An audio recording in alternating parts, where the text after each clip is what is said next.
जय हिंद दोस्तों। मैं air veteran corporal Mohanarangan from Chennai.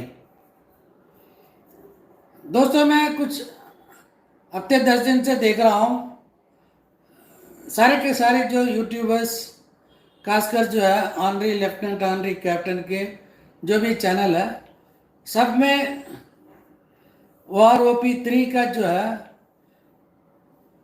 Qualifying service यानी कि terms of engagement honorary lieutenant और सूबेदार मेजर की तुलना करते हुए में लोग वीडियो डाल रहे हैं। और ये किसके साथ इसको कंपेयर कर रहे हैं? एयरफोर्स के साथ। दोस्तों, एयरफोर्स में ऑनरी कमीशन मिलता है सर्विस के दौरान, सर्विस से बाहर जाने के बाद किसी को नहीं मिलता, पहली बात। दूसरी बात क्या है, कोई भी ऑनरी फ्लाइंग ऑफिसर हो या ऑनरी फ्लाइट लेफ्टिनेंट हो, 37 साल सर्विस करने के बाद या 38 के बाद मिलता है। यहाँ पे 30 साल में मिल जाता है। मतलब आर्मी अलग, एयरफोर्स अलग, नेवी अलग, तीनों को तुलना एक साथ नहीं कर सकते। और एक और चीज मैंने नोटिस किया है, एयरफोर्स और आर्मी की तुलना करते हुए बात करते हैं। दोस्तों, मैं 5 साल में कॉर्पोरल बना, यानी कि 5 साल में नायक बना। और जब मैं 15 साल में जब सर्विस छोड़ के आया था, मेरा 10 इंक्रीमेंट था एज अ कॉर्पोरल, यानी कि मैक्सिमम ले लिया था मैं। लेकिन मेरा पेंशन किसके साथ तुलना किया था? OROP में एक नायक के बराबर है, तो दोनों इक्वलेंट रैंक है। लेकिन मेरा जो पेंशन एज पर सर्कुलर 568 जो है, एक नायक 5945, आर्मी के नायक का कितना था? 5540। मैं 10% ज्यादा ही ले रहा था। और एक हवलदार का 5820 और मेरा 5945। हवलदार से भी मेरा ज्यादा था, एक कॉर्पोरल का। लेकिन हम कभी तुलना नहीं करते हैं, कभी इसलिए तुलना नहीं करते हैं भाई, वो भी एक ही रैंक है, एक हवलदार एक रैंक सुपीरियर है और सर्विस भी ज़्यादा है। लेकिन इतना जो बड़े दिल जो है ना, जिन लोगों ने ये कंपेयर किया ना एयरफोर्स, नेवी और आर्मी के साथ, बहुत दुख होता है। दोस्तों, कपिल ठीक ही कह रहा था, कपिल ठीक ही कह रहा था। 24 इंच की या कुछ पानी मारना, एड़ी पंजी, पता नहीं, मैं मतलब इतना फ्लुएंट नहीं हूँ उस लैंग्वेज में। क्योंकि ये लोग अभी जो कर रहे हैं ना, ऑनरी लेफ्टिनेंट और सूबेदार मेजर एक्स ग्रुप, सूबेदार मेजर एक्स ग्रुप 33 साल बहुत कम मिलता है। लेकिन इनका इशारा है एयरफोर्स MW के ऊपर। दोस्तों, ये जो है ना, अभी इतना दिन क्या सो रहे थे? एक यूट्यूबर, मैं नाम बताता हूं, जब वो मेरा नाम बता सकता, उसका नाम बताने में मेरे को क्या अर्ज है। एक veteran Om Prakash, honorary captain,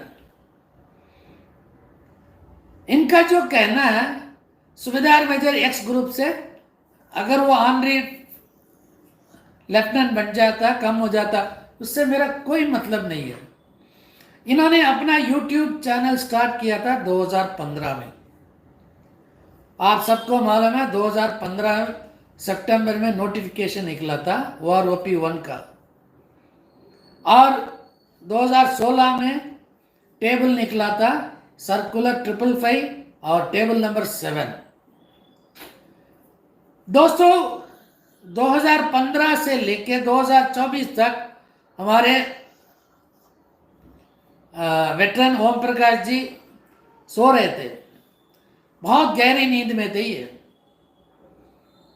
उस टाइम इनको कुछ मालूम ही नहीं था हिंदुस्तान में क्या हो रहा। उस टाइम इसको ये नहीं मालूम था कि OROP 1 OROP 2 में हमारे साथ क्या ना इंसाफी हुआ। इनको कुछ भी नहीं मालूम था। लेकिन अभी अचानक 2024 मार्च के बाद इनकी तो आंख खुल गई।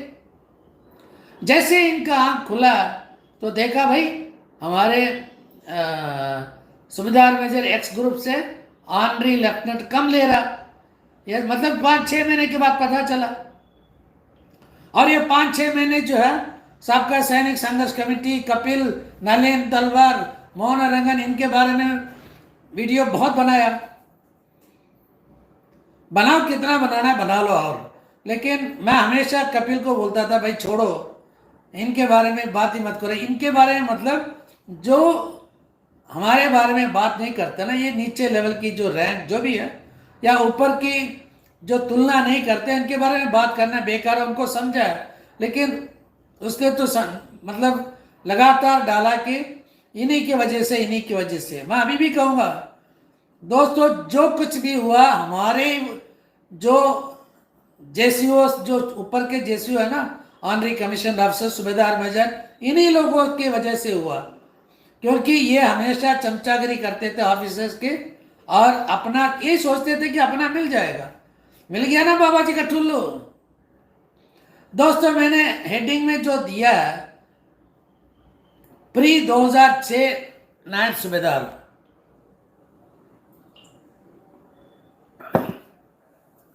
और हविलदार एक्स ग्रुप। दोस्तों, ये तो बात कर रहे हैं कि एक ऑनरी लेफ्टिनेंट और सूबेदार मेजर के, लेकिन 2016 में जब जैसे टेबल निकला था, मैं उसी दिन से मैं ये कह रहा हूं कि भाई नायब सूबेदार जो भी हैं 24 साल के नीचे झांक जाओ, आपके साथ नाइंसाफी हुआ, नाइंसाफी हो रहा है, आगे जाके और बढ़ेगा। लेकिन हमारे जो है ना नायब, जितने भी नायब सूबेदार हैं, ये मेरा कहना माना ही नहीं। दोस्तों, ये जो है ना 10 रुपए के लिए डिग्रेडेशन का शब्द यूज करके जो है अफसर सुप्रीम कोर्ट में चले जाते हैं।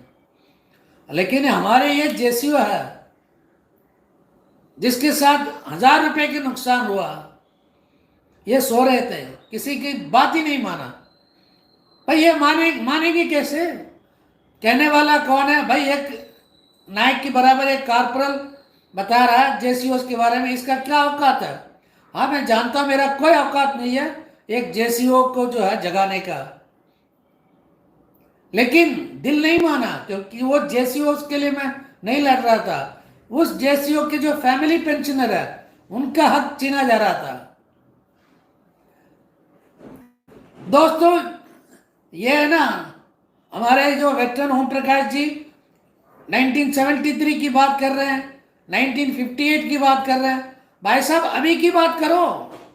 2006 के बाद एक नायब सूबेदार का पेंशन क्या था, और उसी टाइम एक एक्स ग्रुप हवलदार की क्या पेंशन था।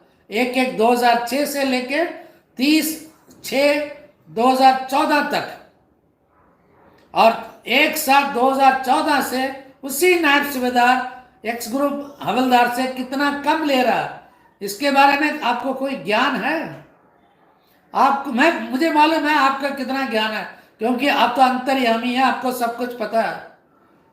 अब इतना आपको मालूम है, फिर भी 8 साल आप चुप कैसे थे? कौन सी जंगल में आप तपस कर रहे थे? आपको मतलब आपने इतना मतलब तपस्या किया 8 साल, और 2024 में मतलब आपको पूरा ज्ञान मिल गया। दोस्तों, दुख होता है मुझे, उसके साथ साथ गुस्सा भी बहुत आता है। हमारे एक ऑनरी कैप्टन जो यूट्यूब चलाता है वो ऑनरी लेफ्टिनेंट की बराबर है, लेकिन बाद में आने के बाद उसको ऑनरी कैप्टन भी मिला है, उसको भी गुस्सा आ रहा है, क्योंकि अभी वो भी अफेक्टेड है। एक दो नहीं, बहुत सारे ऐसे हैं ऑनरी लेफ्टिनेंट पेंशन और ऑनरी कैप्टन रैंक, इन सबके साथ हुआ नाइंसाफी। मैं ये नहीं कह रहा कि इंसाफ इनके साथ हुआ, नाइंसाफी हुआ, लेकिन यही लोग कहाँ थे उस टाइम जब हमारे नायब सूबेदार के साथ नाइंसाफी हो रहा था? ये लोग कहाँ थे? दोस्तों, यही मैं बताना चाहता था आज। जितने भी नैब सुबेदार है ना, आपको जो मिलना है उससे आपको 1200 रुपये का घाटा है 2014 से। किस तरह घाटा है ये आपको हमारे कैप्टन साहब खुद ही बताएगा, क्योंकि मैं तो एक कारपोरल हूँ, मामूली सी आदमी हूँ, मेरा कहना कोई नहीं सुनेगा। जय हिंद, वंदे मातरम, भारत माता की जय।